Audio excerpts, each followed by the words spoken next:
Usap-usapan sa social media ang unkabogable star at It's Showtime host na si Vice Ganda matapos ang kanyang pagpapahiwatig tungkol sa pagsasampa ng kaso laban sa isang individual. Sa isa sa mga episode ng It's Showtime, isiniwalat ni Vice Ganda ang kahilingan ng marami sa kanyang mga tagahanga, kasama na rin ang pagsasampa ng kaso sa isang tao. Ayon kay Vice Ganda, may mga madlang people na nagre-request sa kanya, kung ano-ano na lamang umano ang naiisip kagaya na lamang ng paggawa ng Asoka Challenge.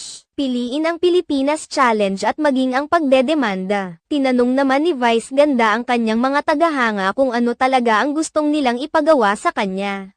Ang gumawa ng challenge o kaya naman ay magdemanda. Samantala, marami naman sa mga netizens ang naghinala na si Christy Fermin ang demanda ni Vice Ganda dahil sinabi ito ni Vice Ganda sa patong-patong na kasong cyber libel na kinakaharap ni